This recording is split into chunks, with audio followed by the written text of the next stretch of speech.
কিছু কিছু জায়গা নিঃশব্দে বলে যায় শত বছরের পুরনো গল্প। আজকে আপনাদেরকে আমি একটা পুরনো জমিদার বাড়ি সম্পর্কে ধারণা দিব। হ্যালো এভরিওয়ান, আসসালামু আলাইকুম।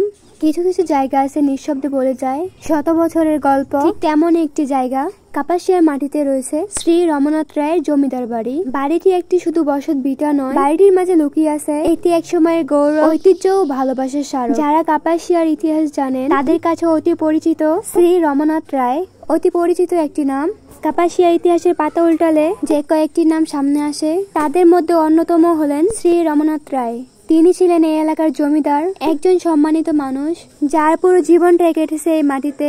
তিনি মৃত্যুবরণ করেছেন 1921 ডিসেম্বর। তার মৃত্যুর পর হরিমোহিনী দেবী, বিজয়লক্ষ্মী দেবী, তার জামাতা নবেন্দ্রনাথ দেয় এই বাড়িটিতে বসবাস করতেন। তারা ছিলেন এই ঐতিহ্যের শেষ উত্তরাধিকারী। 1947 সালে দেশভাগের পরে 1951 সালে নতুন একটি আইনের মাধ্যমে জমিদারি প্রথা বিলুপ্ত করা হয়েছে।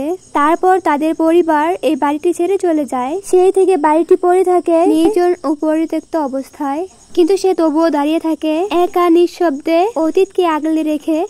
আর এই বাড়িটির আশেপাশে 19 একর 10% জমির উপর 1965 সালে প্রতিষ্ঠিত হয় কাপাসিয়া ডিগ্রি কলেজ, যা এখন কাপাসিয়ার গর্ব। ভাবলেই অবাক লাগে যে এই জমি এক সময়ের ছিল রমনাথ রায়ের পরিবারের। দেশভাগের 18 বছর পরে গড়ে ওঠে একটি জ্ঞান চর্চার কেন্দ্র। এই জমিটি শিক্ষার জন্য ব্যবহৃত হওয়ায় এলাকাবাসীর হৃদয়ে আজও সেই পরিবারের প্রতি কৃতজ্ঞতা ও শ্রদ্ধা জাগে। আজও সেই পুরনো বাড়িটি দাঁড়িয়ে আছে, তার সামনে বিশাল এক পুকুর, পাশেই অনেক পুরনো একটি মন্দির। এই সবকিছু মিলে যেন এক নীরব ভাষায় বলে যায় কাপাসিয়ার অতীত, ঐতিহ্য এবং মানুষের কথা। এই বাড়িটি শুধু ইট পাথরের তৈরি নয়, এটি আমাদের এলাকার ঐতিহ্যের একটি জীবন্ত দলিল। বাড়ির প্রতিটি ইট যেন ফিসফিস করে বলে যায় তার অতীতের কথা।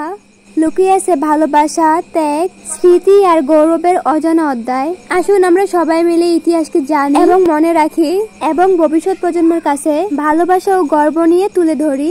কারণ ইতিহাস মনে রাখলে শিকড় কখনো হারিয়ে যায় না।